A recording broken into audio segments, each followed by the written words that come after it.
Every time I hear the song, it puts me in a good mood. I'm thinking vacation, relaxation, peace, or maybe it's the bouncy guitar. Maybe it's the island vibes. You can't listen to the 1980 hit Three Little Birds without inviting the iconic image of Bob Marley performing on stage, dancing, jamming, dreadlocks flying as he shakes his head to the music, a man overflowing with passion and positive vibes. But you may be surprised to learn that this laid-back, easygoing reggae beat came from a man whose life was anything but easy and a country rife with political discord. Right. In 2016, Bob Marley was ranked number 6 on Forbes' annual list of top-earning dead celebrities. But for most of his short life, he had nothing. Nothing but love to share. Bob Marley showed reggae to the world and became the popular icon of Rastafarianism. He was a great humanitarian, and his music was a force for activism. And, of course, he's that guy who was perennially popular among the stoner kids in your high school. You aren't wrong. More importantly, Bob Marley was a loving father and a cultural icon who preached his message of peace, unity, and one love to the world.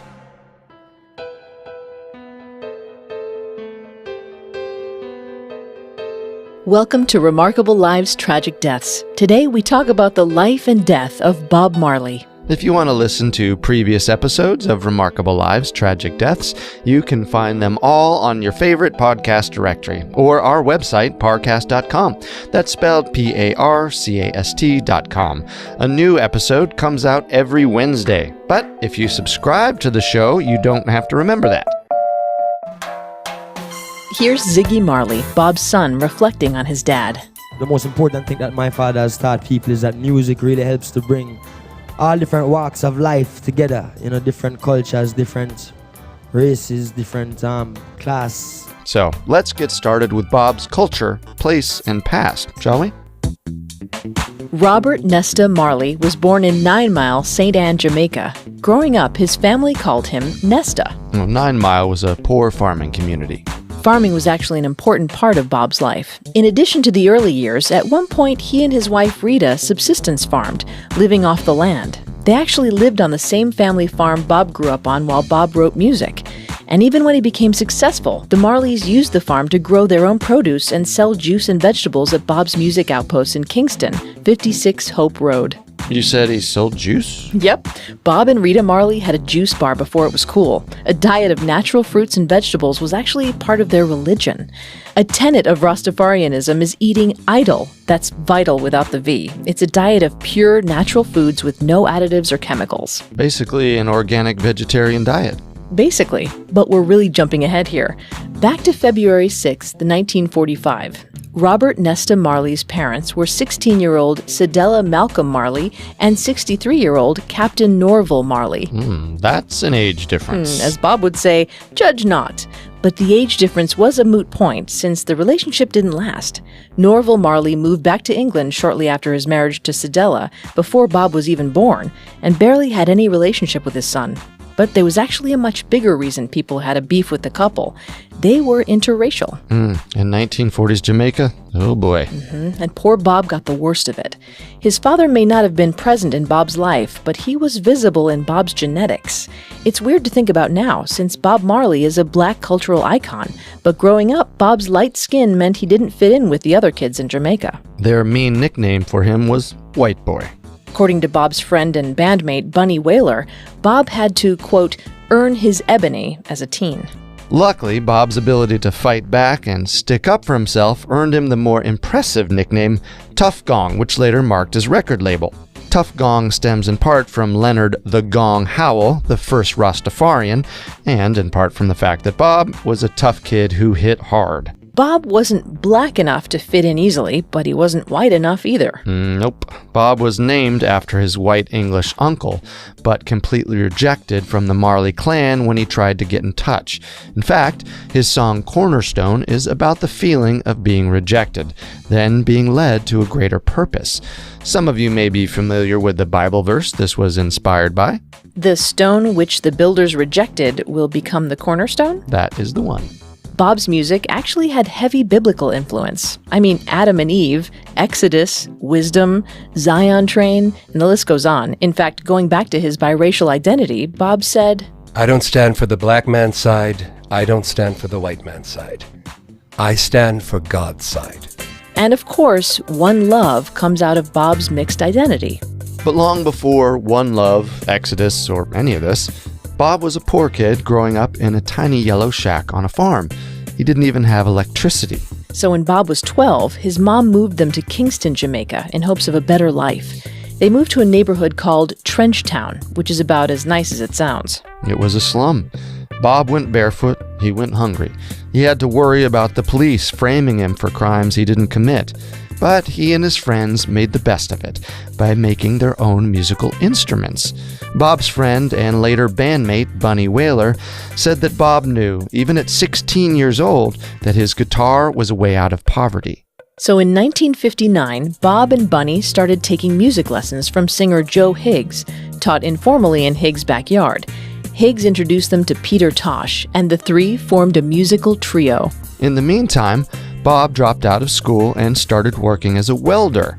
One of his co-workers was Desmond Decker, who told Bob about his own side hustle of writing and recording music. For those of you unfamiliar with Desmond Decker, he was one of the first international reggae stars, but at the time, he was a welder who had been rejected by 2 labels before landing a contract. Well, Bob heard Desmond had a record deal and thought, hey, I can do that. I'd say Desmond had made it look easy if I didn't know about Bob's talent. Well, at Bob's request, Desmond arranged for Bob to audition for his label, Beverly's. It went well. Soon, Robert Marley released his first single, Judge Not, as a solo artist.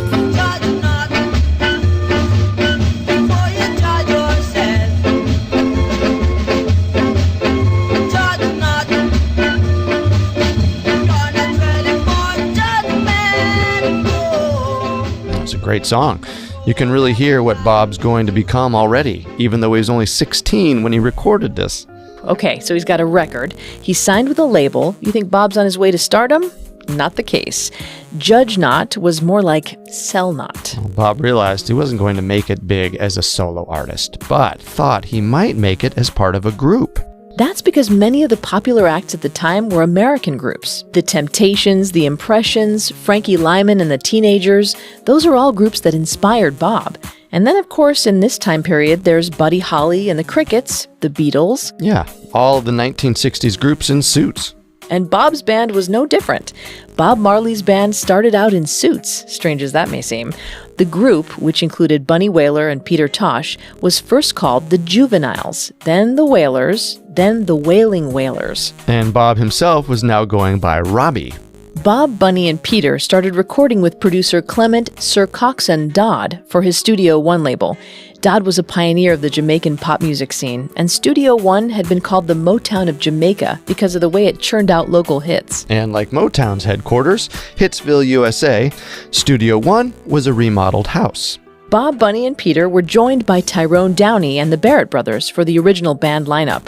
But even though Bob now had a group and label, the bandmates weren't ready to release any singles just yet. Coxsone had them rehearse and rehearse and rehearse. The Wailing Wailers even rehearsed in a cemetery to make sure they didn't get stage fright. Really? Yeah, the philosophy was if you can perform for ghosts, or as they say in Jamaica, duppies, you can perform for anyone. Now, sounds like the origin of the song Duppy Conqueror. Possibly, though producer Lee Scratch Perry said it came after a talk he had with Bob, where he told him, "If you aren't going to conquer demons, they're going to conquer you." A duppy is also referenced in the song Mr. Brown, but these songs came out in 1973 and 1970 respectively. That's a good 10 years after this incident, so it's safe to say the Jamaican ghost lore had a lasting influence on the Wailers, regardless of where their specific inspiration came from. Well, the group rehearsed for 2 years before Coxsone declared them ready to perform. In that time, something huge had happened. Jamaica gained its independence from Great Britain. The independence became official on August 6, 1962. And what does a new country need? National music? Bingo. At least according to all of the record producers in Jamaica, especially Sir Coxsone. They were looking to establish a Jamaican identity through music. And to do that, they started with the music Jamaica already had. Well, modern Jamaican music had begun to develop in its own right in the 1950s, with the origins of ska. Ska combined traditional Caribbean calypso and mento styles with American jazz and R&B. Mento, like the candy? Mento is actually a little-known style of Jamaican folk music, but the musical fusion ska was popularized around the world by Desmond Dekker, the same guy who first got Bob recording. And ska sounds like this.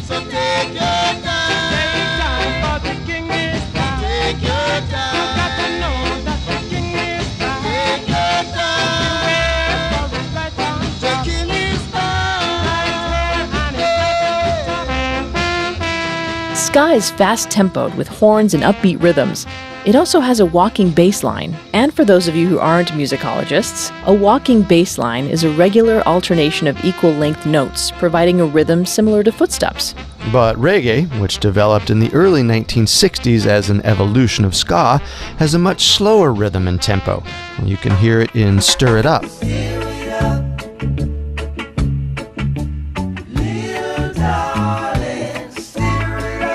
Reggae is music to sing and dance to.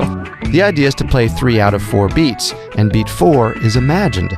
There's a heavy backbeating rhythm and that sort of plucky guitar riff. You can hear all the drum and bass, and even some organ in there. Good song, right? Yes. Over time, reggae became the music of Jamaica, and Bob Marley was a big part of this. Partly because his music wasn't just rock and beats.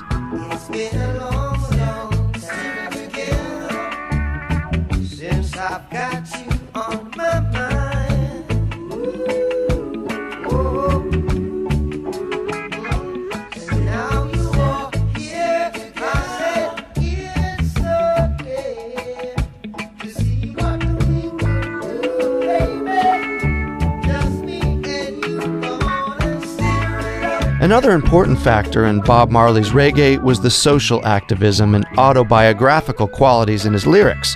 Stir It Up had a pretty typical topic for pop music, sex. But the Wailers' first hit, Simmer Down, got attention for being autobiographical in a unique way.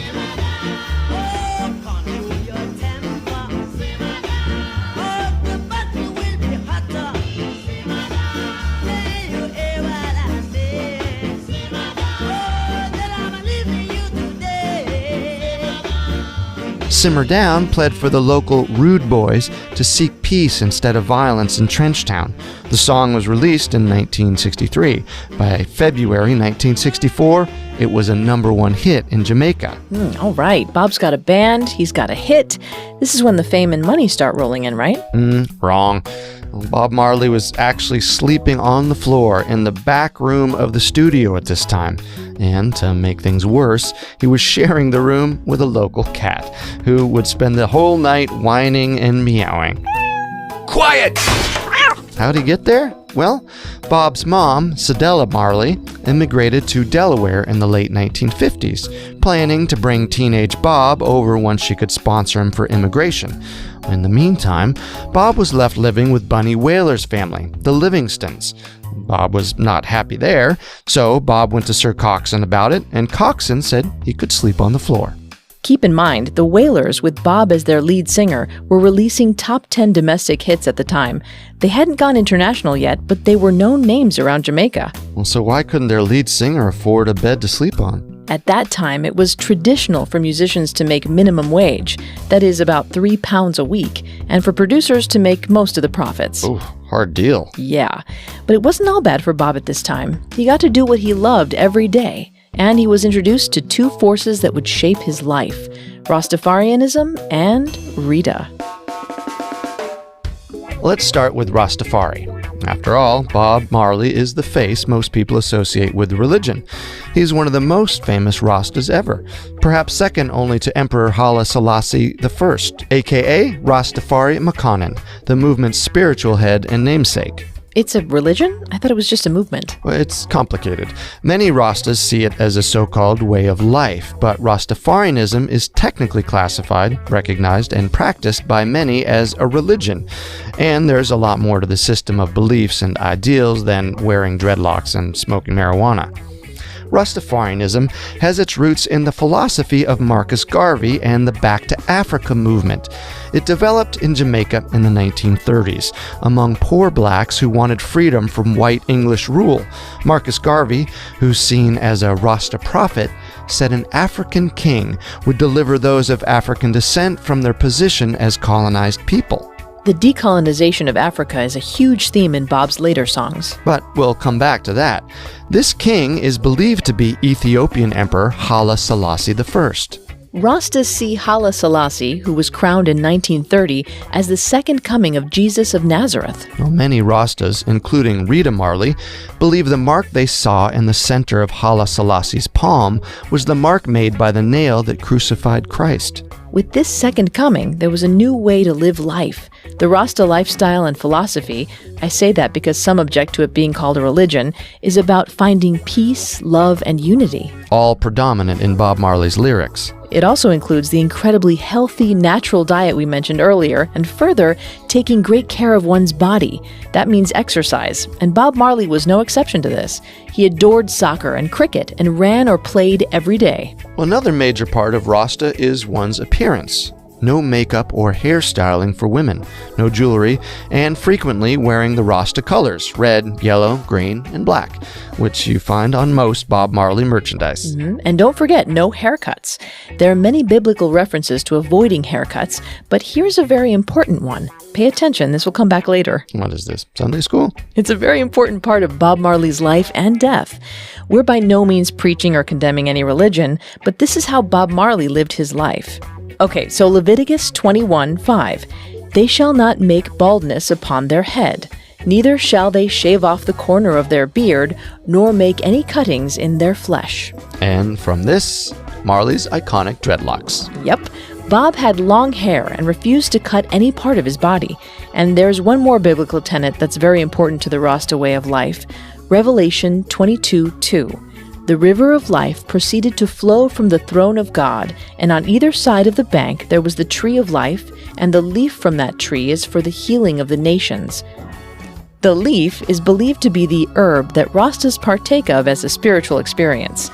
It's also known as ganja, or formally, cannabis. That's not the only Bible verse interpreted to be about marijuana, by the way, just a popular one. Now, if you're a little thrown by the religious use of cannabis, you're not alone. So were a lot of Jamaicans in the 1960s and 1970s. Contrary to its association now, Rastafarianism was not the dominant religion.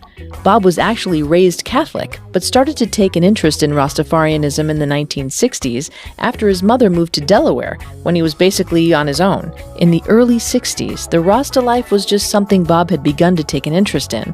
He hadn't fully committed to it yet when he met his future wife. Alpharetta Anderson, who went by Rita, was a 19-year-old single mother in Trenchtown. She and her daughter were living with Rita's Aunt Viola, and Aunt Viola's house just happened to be on the Wailing Wailers' daily walking route between the Livingston House and Studio One. Rita had done some school to become a nurse, but she loved singing. Before she met Bob, Rita had formed a group with her friend Marlene Gifford and her cousin Constantine Walker, who went by Dream and later Vision.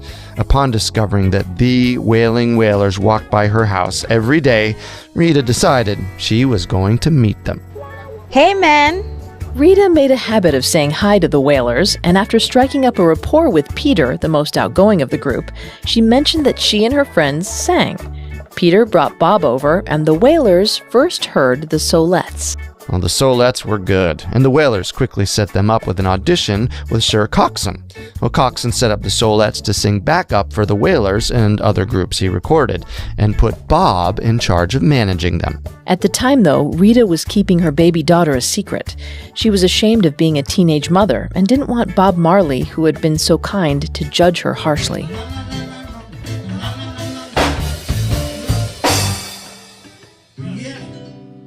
Good. Take a break now.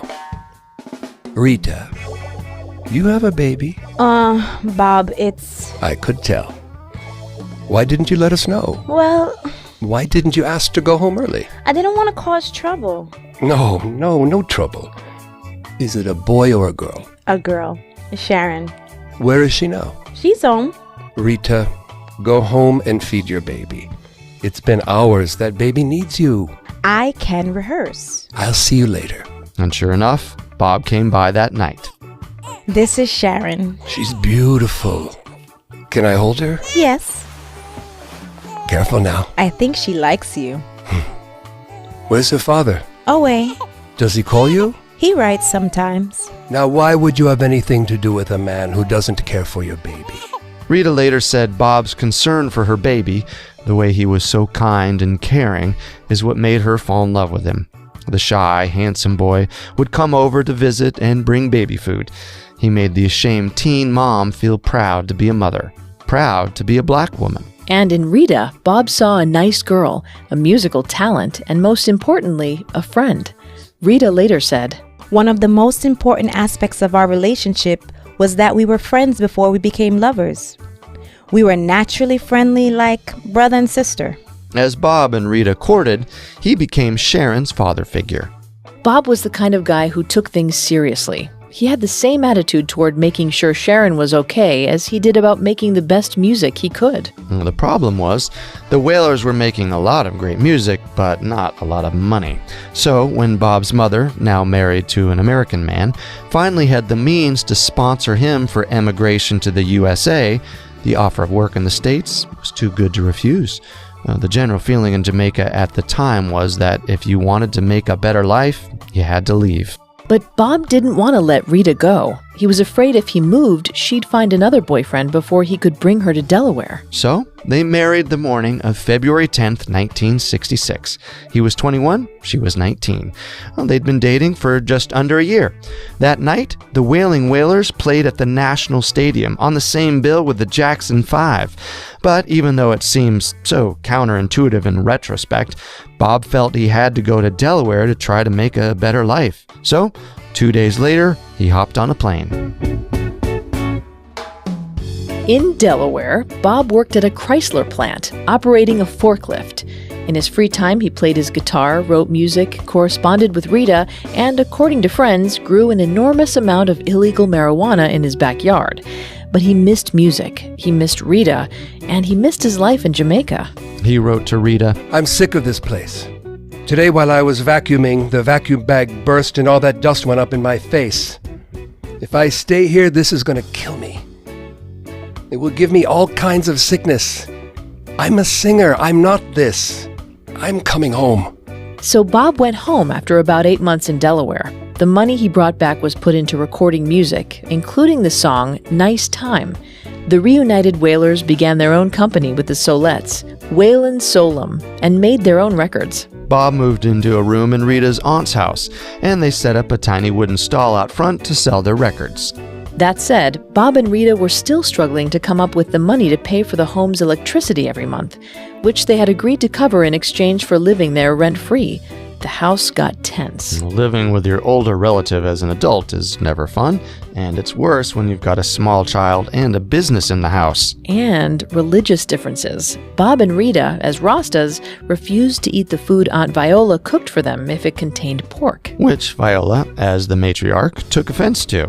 And to top it off, they had a baby on the way. So, Bob and Rita decided to move back to Bob's childhood home, 9 Mile, and take up residence in the house on the farm that Bob's mother still owned. Why hadn't she sold it?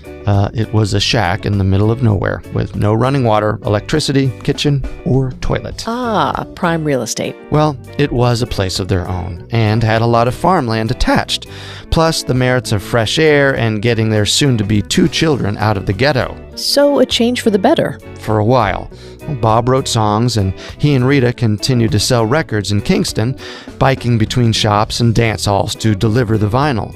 Rita later said that Bob only had 1 pair of underwear at this time, and she would wash it for him every night. Can you imagine that happening to a pop star now? Yes, but nowadays it would be an absurd request made of a personal assistant, not a necessity. Good point. Bob soon had his first child, Cedella Marley. But the Marleys quickly ended up back in Trenchtown with Rita's aunt. The doctors in 9 Mile weren't up to date with modern medical practices, and Rita and her family didn't trust them to provide quality care for baby Cedella, so they moved. Though it may sound like a step back, this move was actually fortuitous. Bob was getting more involved in Rastafarianism and deepened his faith through joining the 12 Tribes, a stricter sect of Rastafarianism. At a religious ceremony, one of the Rasta elders, Mortimo Plano, introduced Bob to American soul singer Johnny Nash. I can see clearly now the rain is gone. Yes. Well, that's A, good, and B, yes, Johnny Nash. Johnny Nash, Arthur Jenkins, and Danny Sims had recently founded Cayman Music to record music in the Caribbean, and this later became Jad Records. Jad comes from Johnny, Arthur, Danny. At the time, Nash was always scouting for talent. And it was no coincidence he found the Wailers. Though they were dirt poor and Bunny Wailer was in prison on a marijuana offense, the Wailers were hit makers in Jamaica. Jad signed Bob, Rita, Bunny, and Peter to a non-exclusive contract and started recording. And it went well, producing rocksteady-style songs like Mellow Mood and There She Goes, though Danny Sims was known to give them vitamins, aka uppers, during long rehearsal sessions. Well, Rita was not happy when she found out that's what the pills were, because she was pregnant with Bob's second child, Ziggy Marley. Considering that Ziggy Marley has won 5 Grammys, I think he turned out fine. And for our young listeners, Ziggy Marley made the theme song for the animated PBS TV show Arthur, which actually has a reggae influence. What a wonderful kind of day. If you can learn to work and play and get along with each other. You got to listen to your heart. Oh, I see it. Well, I hear it. But back to Bob. Jad took Bob to New York and Europe, and it felt like they were trying to make him an international star. But they were actually trying to make Johnny Nash an international star. Nash covered Stir It Up, which Bob had written in 1967 on his 1972 album. They valued Bob more as a writer than a singer, and not even that highly. The Wailers were getting minimum royalties, so still not really making any money. In fact, after playing a few shows in England, Bob, Bunny, and Peter found themselves broke and stranded in London when Nash and Sims had flown home without them. Uh-oh. Yeah, but here's where Bob got industrious. He approached Chris Blackwell, the founder and producer of Island Records, which at the time was a niche independent label distributing ska records. Blackwell grew up in Jamaica, but in the upper-class British circles. His mother spent time with the likes of Errol Flynn and Ian Fleming, and she was more than happy to help Blackwell out financially as he pursued his dream of sharing Jamaican music with the world in 1959. By 1969, Chris Blackwell and Island Records were quite successful. Bob Marley secured a meeting with Chris Blackwell. The Wailers go in there, and Blackwell says, Are you good on stage? Yeah, we're great. And how much would it cost you to produce an album? Oh, 3,000 to 4,000 pounds? I'll write you a check. Yep, folks, that's how it went. No performance, no demos, just good faith in the Wailers' reputation, and they suddenly had more money than they'd ever seen in their lives. Blackwell cut them a check for 4,000 pounds that day, more than enough to return to Jamaica. Blackwell later justified the decision, not that it needed justifying, saying, I was dealing with rock music, which was really rebel music, and I felt that would really be the way to break Jamaican music. But you needed someone who could be that image. When Bob walked in, he really was that image. A few months later, Blackwell had heard nothing from the Wailers. He says people told him he'd never see that money again. So he went to Jamaica, seeking an address in Kingston they'd given him. Sure enough, that address was the Marley's record shop. Rita Marley greeted him and took him to the studio the next day. In the studio, the Wailers played him Catch a Fire. Hey, driver, the table is turned. Catch your fire, you're gonna get burned. Catch a Fire made a name for the Wailers internationally, and it is regarded as one of the top reggae albums of all time. Of course, it wasn't immediate. What sort of music are you going for?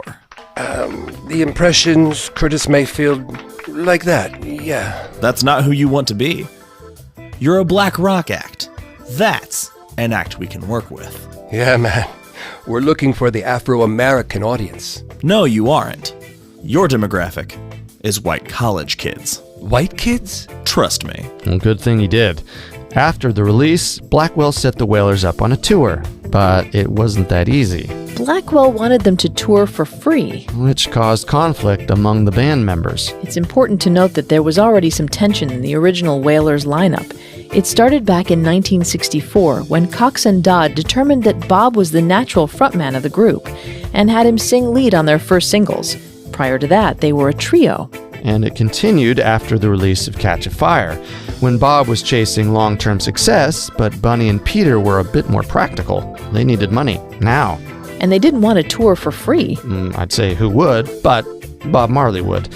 And he convinced the other two Wailers to do it. Friends described Bob as 110% competitive, and this drive for musical success wasn't deterred by details like being paid.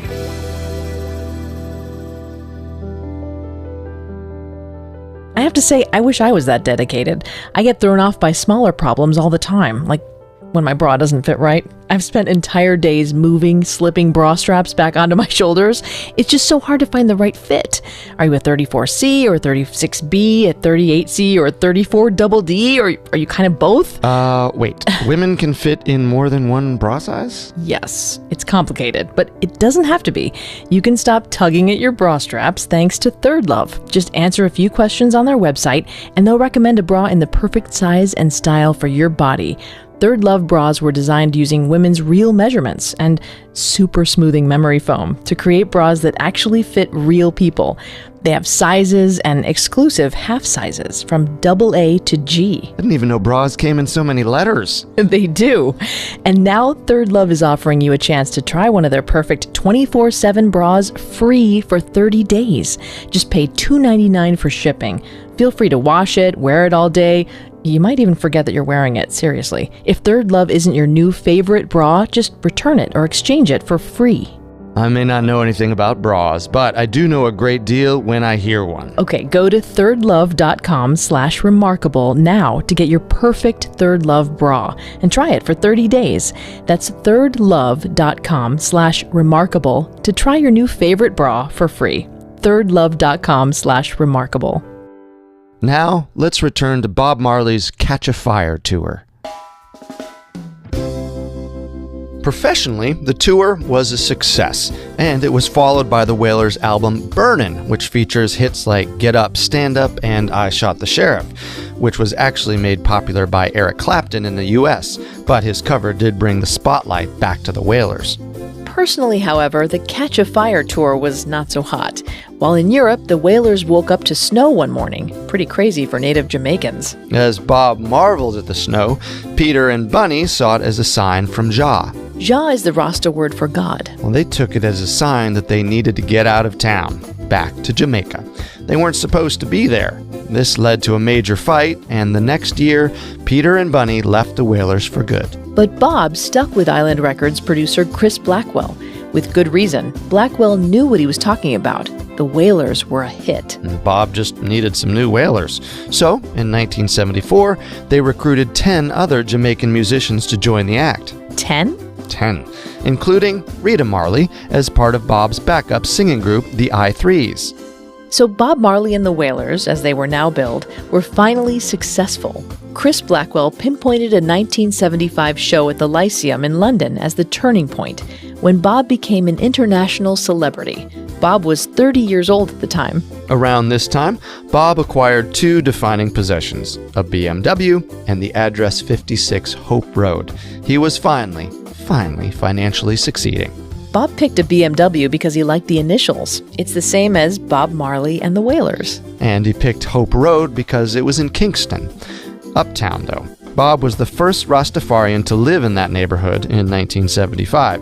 He was a block away from the Governor General's residence and not far from the Prime Minister's office. He was getting big, and here Bob had a distinct creative routine. Smoke, run, write music, repeat. It worked. After all, the house on Hope Road is now home to a Bob Marley museum. Back then, 56 Hope Road also hosted constant visitors, not just collaborators and friends, but lines of people who came to see Bob and ask for a handout, help, even a job. And Bob would help them as much as he could. Bob said, "Possessions make you rich. I don't have that type of richness. My richness is life. The house was also the headquarters for Tough Gong, Bob's latest record label, inspired by his youthful nickname. And Rita was operating a second business on the property, selling fresh produce and juices from the Marley farm at 9 Mile to the visitors. They were getting a lot of attention, especially Bob, especially from women. But he was married. Not publicly. All the way back to their time in New York with Jad Records, Bob had been saying, well, instructed to say, as all popular musicians did at the time, that Rita was his sister. So women thought he was single. Now, Bob Marley wasn't a typical womanizer. He wasn't going out and picking up women, though he could have. Bob's friends and family described him as humble and shy. But handsome. And that's what attracted his most famous girlfriend, Cindy Breakspear. Cindy said of Bob, quote, "He was not only attractive, but intimidating for a young girl like me. Bob was strong, fit, and virile, tough as nails, and boyishly charming, all at the same time." End quote. When she first started hanging around 56 Hope Road, Cindy was a 20-year-old beauty queen. In 1976, she was crowned Miss Jamaica, though at the time, beauty pageants were seen as politically incorrect in Jamaica, so she was looked down on. And Bob, being Rasta, was also looked down on by many, especially his neighbors. The neighbors didn't like the secondhand pot smoke, the yelling during soccer games, or the influx of poor visitors. So Bob and Cindy had common ground and were able to keep out of the public eye in Kingston, where Cindy was living too. It was a big house, and she started off as just a tenant for a while. But then their relationship was thrust into the spotlight. But not because of Bob. In 1976, Cindy was crowned Miss World, and though this wasn't a big deal in Jamaica, it was a big deal internationally. At that point, if you went up to someone on the street in London, they'd be more likely to know who Cindy Breakspear was than who Bob Marley was. And internationally, they were portrayed as a fascinating Beauty and the Beast type couple. It goes to show the racism of the time. Bob was seen as a pot-smoking wild island man, and Cindy, a white Canadian Jamaican, was a green-eyed, brown-haired queen. And it was after all this media coverage that Bob's mother told Cindy he already had a wife. Bob, Ziggy, go play on the football pitch. Hey, Rita, come here. I need to tell you something. I'll get to you later, Ziggy. Rita, what's that tone? You need to smoke a little? Get cool? I wanted to let you know I've bought a house outside the city for the children and me. You need money? I have the money. It's all paid for. Good. And Bob? Cindy Breakspear.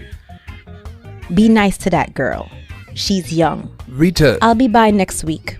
In the meantime, you can come stay at my house if you want. See the kids, see the family, see me. I will. We cool? We're cool. I'll be back next week. For all of the women Bob had on the side, Rita stood by him. Rita and Cindy weren't best friends, obviously, but Rita saw their marriage as a commitment, something she wouldn't break no matter what happened. Bob and Rita were in a committed partnership, even when they were more friends than anything. It made the most sense, the way their lives were entwined professionally as well as personally. Actually, as a member of the I-Threes, Bob's backup singers, Rita got her own room and salary on tour. Talk about keeping it professional. She was very professional outwardly, but always there if Bob wanted to spend the night.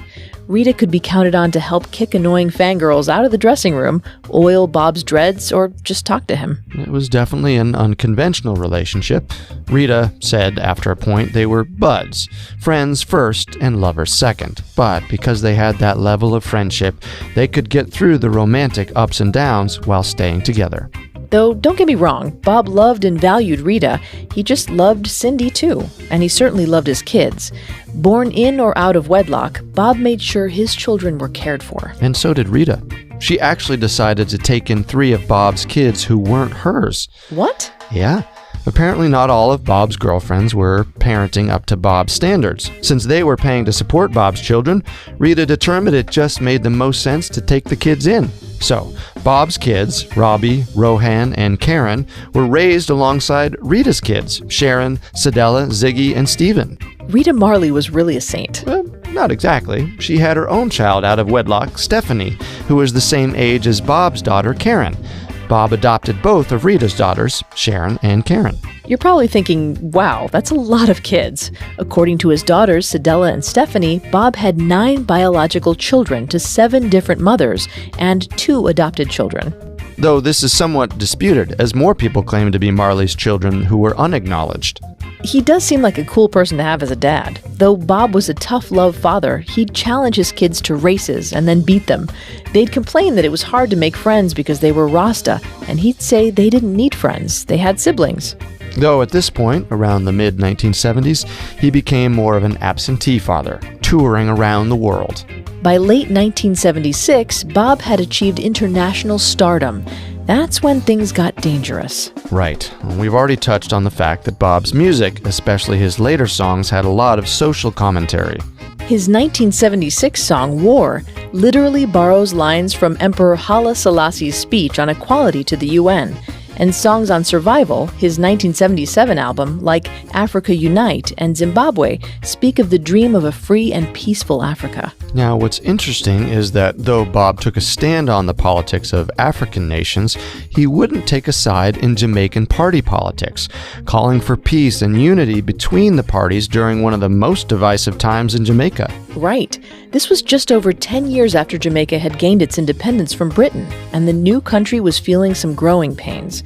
There were 2 main political groups, the Jamaican Labour Party, known as the JLP, and the People's National Party, known as the PNP. The 2 factions were at war. Families were divided, and people were killing each other. Well, to make it worse, the JLP was backed by the American CIA, who had been smuggling guns into the country for years, inciting gang fighting in the poorest parts of Jamaica. Remember, this was the Cold War era. The U.S. had vested interest in taking down socialist governments, like Prime Minister Michael Manley's regime.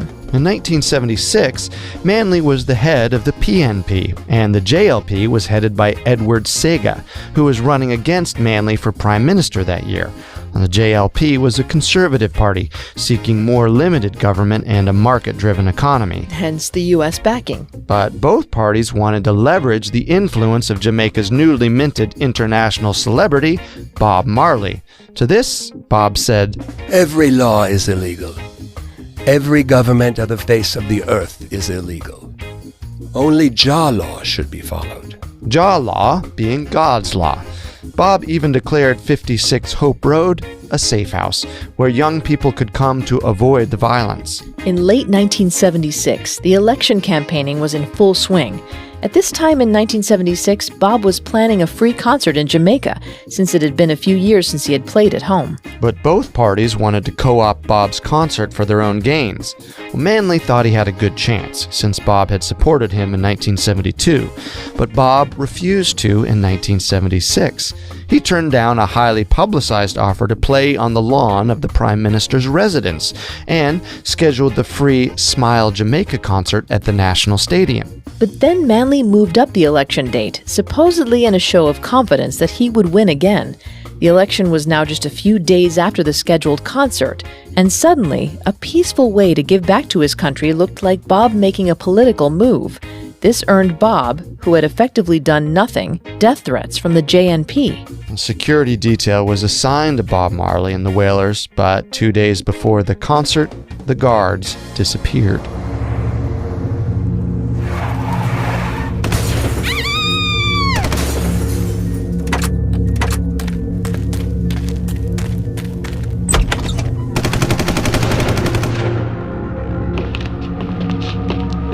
They all dead? Yeah, they all dead. And the woman in the car? Dead. The assassins fled the scene after using automatic weapons to fire on Rita Marley, who was out front in her car, and Bob Marley and the Wailers, who were rehearsing inside the house with Don Taylor, Bob's manager. However, the assassins were incorrect. No one had died. Bob was shot in the arm, and Don Taylor was hit by a few bullets, and though Rita Marley recalled that the assassins checked to make sure she'd been shot, she faked being dead until they left. After this, everyone warned Bob to not continue with the Smile Jamaica concert. Ziggy Marley later said of the time, Not knowing who to trust with the people around you, people trying to kill you. I can't understand really from his perspective, but I knew had to affect him on an emotional human level. Bob had one thing to say about the concert. The people who are trying to make this world worse aren't taking a day off. How can I? 2 days later, arm in a sling, Bob performed a full-length concert. they couldn't break him. But who were they? The assassins were never caught. Theories on their identities vary, but most people believe they were either part of the JLP or the CIA. The CIA? Yeah. 1, they were in Jamaica, backing the JLP, who were angry. 2, this is one of the earliest, the CIA are out to get Bob Marley theories. We'll come back to this later, but a lot of people, including Rita Marley, were convinced that U.S. intelligence agents were monitoring Bob. However, like most alleged CIA hits, there's no hard proof one way or the other. Though Bob survived the attack, he was by no means safe, so he moved to England. But he didn't take it as a sign to stop being politically active. During this self-imposed exile, he worked on the album Exodus, which is full of inspirational music, as well as just plain amazing songs. Exodus is widely considered one of the best albums ever made, with hits like Jammin', Three Little Birds, and of course the title track, Exodus. For 2 years, Bob lived and worked in London, but in early 1978, Jamaica came calling for him. The political gang wars were still dividing Jamaica, but 2 rival gangsters, locked up in jail together, had a plan. They were going to unify Jamaica with a concert. Yes, this sounds like a James Franco movie, but it's real history. To make the concert that would save Jamaica work, the gangsters needed Jamaica's biggest star. So, as soon as he was released from jail, the Peace Committee sent gangster and former inmate Claudius Massop to England, where he personally convinced Bob Marley to headline the One Love Peace concert, which was later dubbed Third World Woodstock. Not the most politically correct name, but it puts the event scale in perspective. Bob took the stage with the I-3 and played several songs, but then, improvising during Jammin', he made a request. He asked Prime Minister Michael Manley, leader of the PNP, and Edward Sega, leader of the JLP, to join him on stage, and surprisingly, they did. Still performing, Bob joined the hands of Manley and Sega above his head. This was a big deal. These men were figureheads on opposing sides of a civil war, holding hands in front of thousands of citizens. Bob Marley showed the world what a unified Jamaica could be. And though it didn't end the violence, the image is iconic. 'Cause all I ever had, oh yeah, redemption songs. Bob's songs remain socially conscious anthems. In particular, his music was inspirational to the freedom fighters in Rhodesia. So in 1980, when Rhodesia gained its independence and became Zimbabwe, they invited Bob Marley to perform. Though his manager was against it, Bob believed that every man has the right to decide his own destiny and supported a free Africa. The catch? The people of Zimbabwe could not afford to pay Marley. This didn't deter Bob. He paid all of his own travel expenses, including shipping equipment into Zimbabwe to perform at the celebration of independence.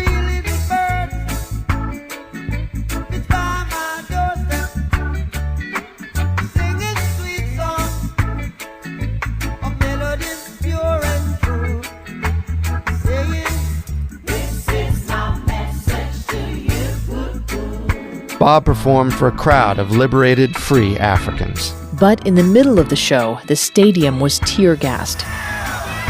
People fled the stadium and the stage, but Bob didn't stop performing. He refused to give in by leaving the stage. Now I know who the real revolutionaries are. Bob's spirit was indomitable. But he was also humble, loving, and quiet. Well, quiet when he wasn't singing. He also adored soccer, though, like pretty much everyone who's not American, he called it football. And, shockingly, the sport was a factor in his death. Bob ran or played soccer pretty much every day, and even had it written into his touring contracts that he would have access to a football pitch in any city he went to. One day in 1975, Bob smashed his right big toe while playing soccer. He sustained a toenail injury. Now, this kind of injury isn't the end of the world. It should have healed after Bob spent some time off of his feet. But Bob ignored the doctor's orders, continuing to dance around on stage, run, and play soccer. So the toe didn't heal. At Rita's urging, Bob had his toe examined in 1977 since it was only growing worse. The doctors found that Bob had acrolentiginous melanoma, a rare type of skin cancer. Unlike the more common types of melanoma, it's caused by genetic factors, not UV exposure. The cancer develops on hairless skin and most commonly affects people of color. The British doctors advised him to amputate, but Bob refused. In Miami the next summer, he got another opinion and was again told to amputate. Bob again refused. He eventually had the tumor cut out, but insisted upon keeping his cancerous toe attached to his body. Why wouldn't he agree to an amputation? He didn't believe in it. Remember that Bible verse about not cutting one's hair? It applies to the entire body. Amputation was against Bob's religion. And in addition, it would have impacted Bob's ability to play soccer. No, two big ones. So Bob Marley continued to live his life, performing in Zimbabwe, Gabon, and New York City. He and Cindy welcomed his youngest son, Damien, and Bob continued to write music, releasing the album Uprising in 1980. But it was also in 1980, the morning after a performance in Madison Square Gardens, when Bob passed out while jogging through Central Park. Bob was rushed to the hospital, where doctors discovered that Bob's cancer had spread to his brain. Though he was told that he had 1 month to live, Bob, indomitable as ever, insisted on continuing his tour. He can perform after being shot at and tear gas, so surely he can perform with cancer, right? Well, he performed one last time in Pittsburgh, but unfortunately he became too ill after that show and did have to cancel the tour. Bob was treated at Sloan Kettering Cancer Center in New York, but they felt they were unable to save him, only to make him more comfortable. Still clinging to life, Bob spent several months in Germany under the care of Dr. Joseph Issels, a holistic physician. Bob fought the cancer for 8 more months without improvement, and shortly after his 36th birthday in 1981, he flew home to see his family one last time before he died. Bob made it to Miami, but was too sick to get all the way to Jamaica. He died on May 11, 1981, in the company of Rita, Cindy, and his children. The official cause of death was cancer, but not everyone believed this. Some people believe Bob's death was a CIA hit. The CIA gave him cancer? Here's the theory. The CIA had an operative give Marley a pair of boots as a gift, and the boots had a radioactive wire hidden in them, which caused the cancer on his toe. It's not exactly believable, but it speaks to wider concerns at the time. Bob Marley was a symbol for anti-colonialism, and his status as the first international star to come from the Third World threatened traditional Western Eurocentric thinking. Additionally, it's not exactly common for people of color to get skin cancer, and when you say melanoma, people are quick to call BS without looking into the actual diagnosis. And another part of the theory is that, building off post-World War II anti-German sentiment, Dr. Issels was a former Nazi who worsened the cancer to kill an influential black man. We don't believe these theories, but it's important to bring them up because they show, in a weird way, how important Bob Marley was to society. And he's still important. The message that Bob sends to the people is still alive and well, and this is evidence of the whole vibe that he sends out. Posthumously, Bob Marley has remained immensely popular and well-respected. In June 1978, he was awarded the Peace Medal of the Third World from the United Nations. In February 1981, he was awarded Jamaica's third highest honor, the Jamaican Order of Merit. In March 1994, he was inducted into the Rock and Roll Hall of Fame. In 1999, Exodus was named Album of the Century by Time magazine. He got even more popular in the USA. Please help me welcome Rita Marley as I proclaim this Bob Marley Day in Hollywood and dedicate the first Hollywood Walk of Fame star honoring a reggae performer to Bob Marley. Also in 1999, One Love was named Song of the Millennium by BBC, And in February 2001, he won the Grammy Lifetime Achievement Award. Well, let's not forget the licensed official Bob Marley marijuana line. We'd be remiss not to mention it. And of course, he brought reggae to the international stage. Rastafari! Rastafari! Rastafari! Yes, I want to give thanks. Glory be to God.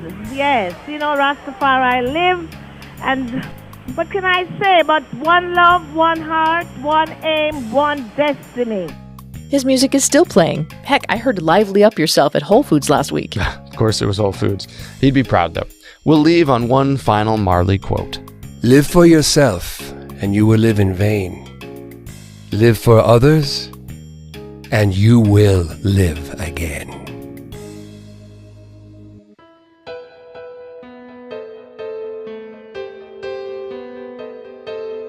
Thank you for joining us for another episode of Remarkable Lives, Tragic Deaths.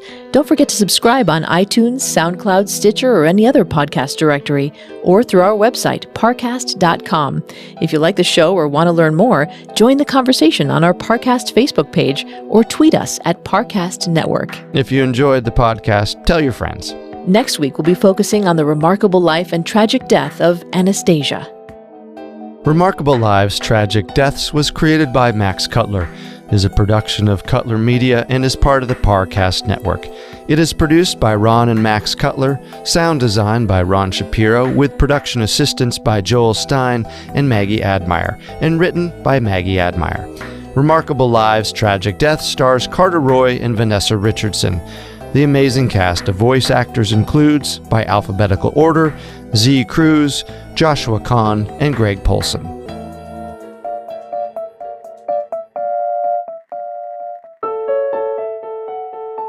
Want to support Parcast and get exclusive access to early and ad-free episodes? Check out patreon.com/Parcast to donate today. That's patreon.com/Parcast.